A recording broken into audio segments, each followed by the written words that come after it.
Hello everyone, welcome back to the Sling TSI build. Little build update. This week I mainly worked on filling the fuel tanks. So if you want to learn more about exactly how to do the avionics side, Midwest Panel Builders recently in the last several months did a video on how to calibrate your fuel senders in the G3X. I would definitely give that a watch if you're gonna do your tanks. I basically followed their procedure, absent one little thing that I'll mention in a second. But I'm using 100 low lead from a nearby airport. They have a self-service pump, and I was able to just drive right up to the pump and get my gas cans out and fill them up. So I actually did this twice. I have my scribble notes here. I actually did both tanks twice. I wasn't happy with the numbers. They weren't matching very close. And I wasn't sure if I had forgotten to write down a gallon when I loaded it, or if the fuel sender got stuck or whatever. But I drained the tanks, which is kind of a hassle, and then started all over again. So the second time, the numbers seemed to go better, and I took a lot more time making sure I recorded every gallon. I was using that was a little fast, but I used a great big, and you'll see this, I'll put up some video, a great big funnel, and then I was using a bucket that I got at the Ace Hardware. I'll put a link to it. You can get this on Amazon. I use the blue tape just so that when I'm filling it, I can see the line, just to help make it easier for me. But I did 2 gallons at a time, just like what Midwest recommended. However, I started at 0. I just figured, and I don't know, it was part of the FARs or something. You know, the fuel sender only has to be accurate at 0. And so basically I recorded 0 at 0. So after I had filled this tank, I cleared everything out of the G3X. I drained the whole tank. Now there may be a little residual gas that doesn't come out of the fuel drain at the wing root here, but I let it drip until it was empty, sealed it back up, and then I started at 0 recording whatever that number was, like 0.023 or something in the G3X. And then I did 2 gallons, 2 gallons, 2 gallons, and went from there. So the numbers matched a little more. And I actually went to 26 gallons, not because it matters for the G3X, but I wanted to make a dipstick.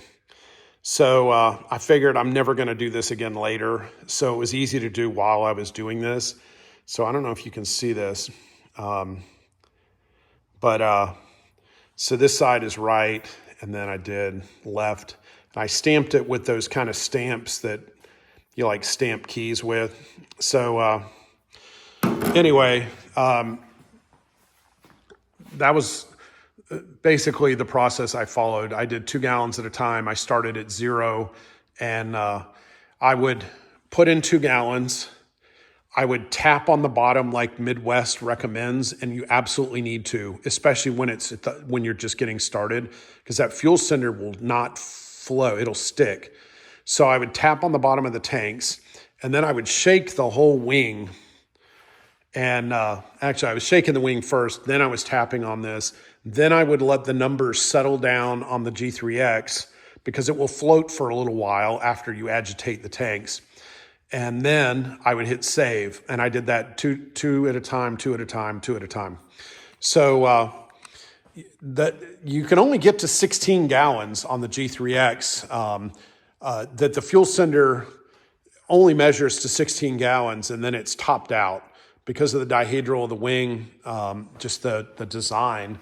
There's no more room for the fuel sender to float any higher. So anything past 16, you're done. If you put in 17, 18 gallons, it just keeps showing the same number of the float topped out. So there's really no purpose in saving more. It makes the graph vertical, and it doesn't do anything for you. So basically the way my fuel gauges work is currently, and I'll have to give this some more thought and see what other people do, but I put max fuel for this is 16 gallons. So basically it's just going to look full until it gets below 16, and then it'll start to drop. And I assume that's what everybody does, but I'll have to look at it, what other people are doing, and please add your comments, because that all can be adjusted and changed later. So I used a big funnel. I used this, I got at Ace Hardware. It just, it's like a measurer for like mixing paint or chemicals or whatever. And then I had my big gas can. So I'd pour a gallon at a time in there, and then I'd put the gallon in, and then I would put a little tick mark. You can kind of see I just did a tick mark, and then I did another tick mark, and then I, again, my scribble. I recorded everything there. I saved it in the G3X. So on my second time, everything seemed to work right. I was real happy with everything, so I think we're good. So I'm done with that project. I built my little dipstick. I have the measurements, so I could make this look better later. This was the 30-minute version, but it's going to do everything I need it to do. I put the little T on there so it wouldn't fall in the tank. But we're done with that. So the other thing I did this week was work on the wheel pants, or the spats, and something I did a little different. This is normally for this plug, and several other builders have published over time that this is really hard to install, and I will second that or third that or whatever. It's just rubber, but trying to get it on from the outside is really hard. So someone else had suggested doing this, and this is what I did. So it's really easy. I got these just little aluminum discs, and I don't remember the thickness, but it's a little more stout than just scrap aluminum. And then I got them on Etsy for $1 a piece. So it was worth the $7 plus some shipping not to have to cut these all out. And it was a little thicker. And because it's thicker, that would have made it almost impossible for me to cut this cleanly. So what it is I've got a disc here, and then I've got a disc on the inside with a riv nut in it. And I've just got an M4 screw like we use for everything. And you can get your finger up underneath here to hold it in place and then screw it in, and it's really easy. So I think that's a really easy thing to do. And then I'll paint it.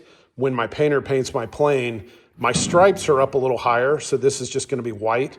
And then I got some extras, and I'll probably have him paint a couple extras just so over time, if I lose or damage one of these, I'll have a spare. But my wheel pants were, one side was perfect. It matched the joggle and everything. And then the other side, I did a lot of sanding on. So another nice thing is mine had the holes marked. I don't know if you can see that. You can see the holes. And this was lined up almost perfect, which was great. So one side was good. One side took a fair amount of sanding, but I'm still working on fitting them. The bottom here, I sanded a lot off here and a lot back here and here because I couldn't get it on the wheel to start with. And then it was just the gap was way too tight, way too tight. I mean, I've probably pulled an inch off back here and maybe a half inch off the front. So I did a lot of sanding, and I still got a little cleanup to do, but now it fits and everything. I also had to round off this, give it a little angle. So anyway, I don't know, I guess mileage will vary for people on how much sanding they have to do because these are handmade parts, and depending on when you ordered your kit, they've changed some of these parts over time. So it may be easier or harder for you as you go to fit it, but I've spent many hours on this today. And I've been doing the other one. The other one's on my workbench in the back. I've been kind of mainly working with this one, but the other one, I went ahead and drilled out the holes and I fitted this, and all the riv nuts are in both of them. So got pretty far along, but the actual fitting process, I've still got to work on the other one. But anyway, I think that's pretty much it. I had a few more little gremlins I was chasing down. When I turned on the fuel pumps, I had a leak on the fuel manifold that I got from, at the time, it was Midwest Sky Sports. It was before Midwest Sky Sports and Midwest Panel Builders got together and formed that Aerospace Innovations. And I think the manifold, they're on version 2 or 3 now. So I have like the original manifold. And anyway, there was a plug that I assume it was created in manufacturing that I had to fill a hole, and it was leaking. I just couldn't get it to seal up. So I've emailed them, and we'll kind of run that down over the course of the week. But other than that, I'm continuing to plug along. I'm hoping I'm only a few weeks away from finishing up the build. I've mentioned previously I have a few electrical gremlins that I'll run down in a week or so once I get all the fairings on and the wheel pants on.